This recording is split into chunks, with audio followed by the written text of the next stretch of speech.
kabarnya Bapak Ibu yang terkasih dalam Kristus?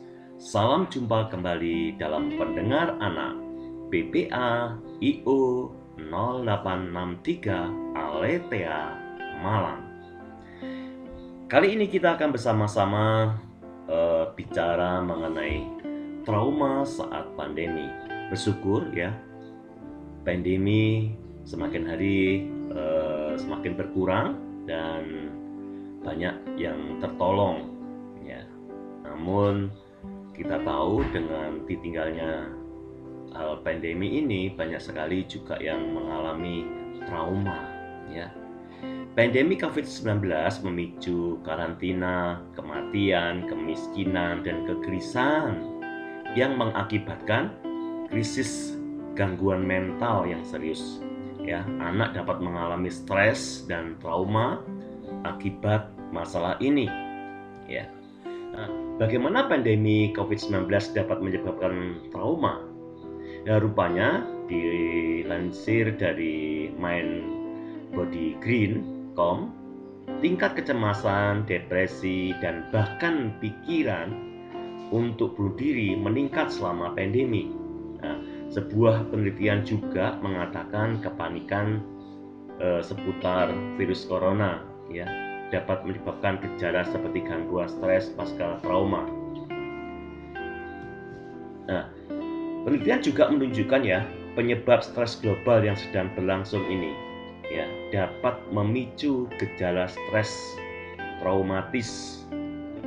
Nah, dalam Kepala Kantor Staf Presiden Muldoko mengatakan bahwa banyak aspek yang menimbulkan kecemasan berlebih pada masyarakat Indonesia di masa pandemi COVID-19 ini.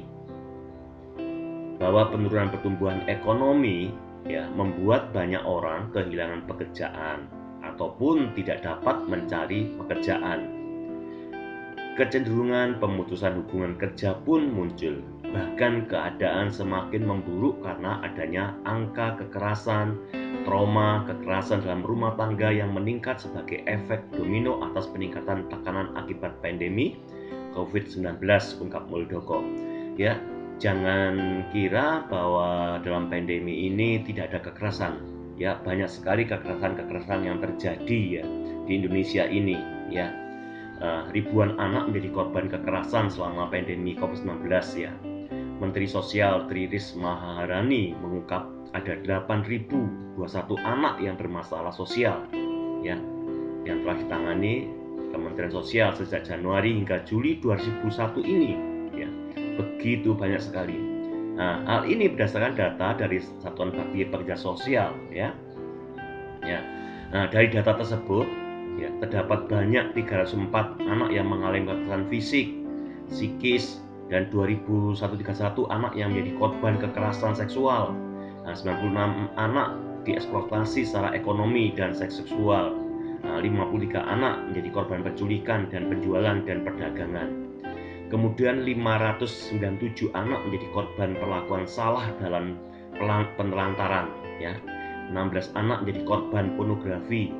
15 anak menjadi korban stigmatisasi dan 3.386 merupakan anak yang berhadapan dengan hukum. Nah, begitu mengerikan ya. Walaupun dengan situasi kita seakan-akan lengah, namun banyak sekali korban-korban yang terjadi pada masa pandemi ini. Nah, dampak COVID-19 pada anak, UNICEF tahun 2020 yaitu berdampak baik dalam kesehatan, sosioekonomi, pembelajaran, dan keamanan. Ya. Masalah kesehatan, anak atau anggota keluarga terserang COVID-19.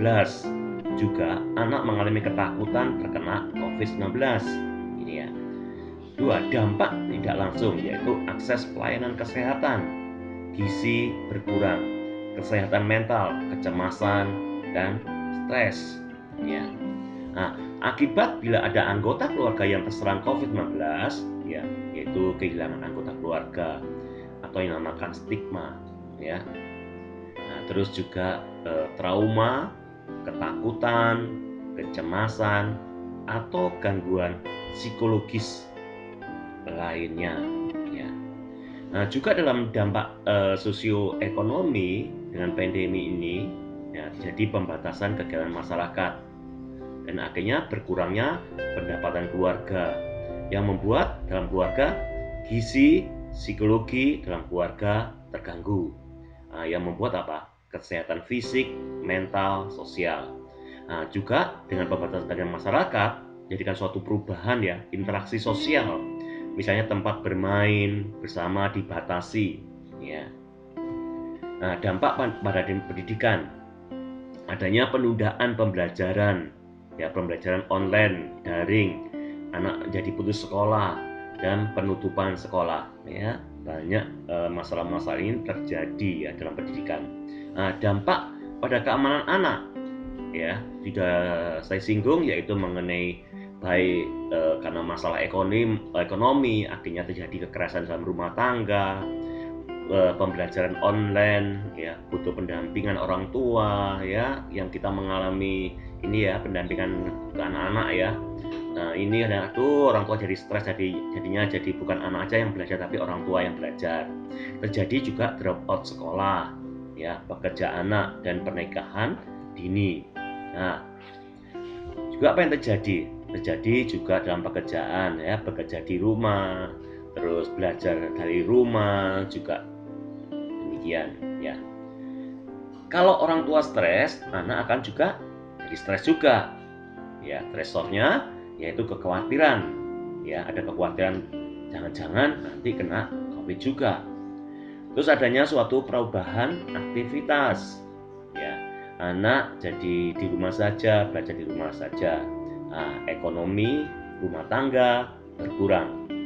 Nah, memberikan informasi pada anak terkait COVID-19 termasuk kondisi ekonomi keluarga, yaitu biarlah kita belajar terbuka dan mendengarkan pertanyaan dari anak, ya. Jujur tentang keadaan, ya. Jujur bila memang tidak mengetahui jawaban dari pertanyaan anak. Sampaikan ya dalam bahasa yang dimengerti. Berikan dukungan atas kekhawatiran anak, ya. Ceritakan hal-hal yang menginspirasi terkait COVID-19, kesehatan, peneliti, juga dengan hal-hal yang lain. Nah, strategi mengisi waktu bersama anak, ya. Biarlah kita mau menyisikan waktu kita bersama anak, bertanya dan menawarkan anak apa yang ingin mereka lakukan.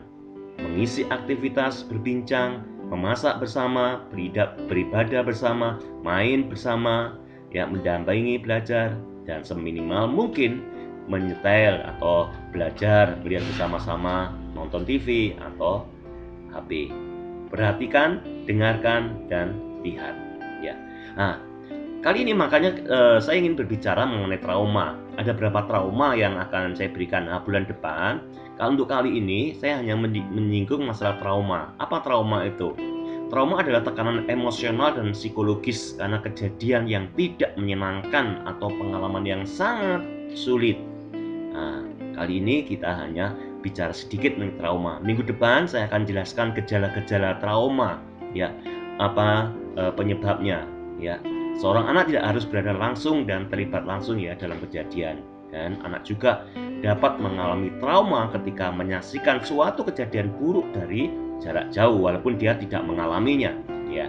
Nah, minta anak untuk membicarakan kalau terjadi trauma, ya, kesulitan yang ia rasakan, ya. Buat suasana anak merasa nyaman, aman, dan terakhir berdoa. Serahkan segala kekhawatiranmu kepadanya sebab ia yang memelihara kamu. 1 Petrus 5 ayat 7. Berdoalah, Tuhan mendengar kita. Amin. Sampai ketemu lagi. Jumpa depan bulan Oktober. Tuhan memberkati kita semuanya. God bless you.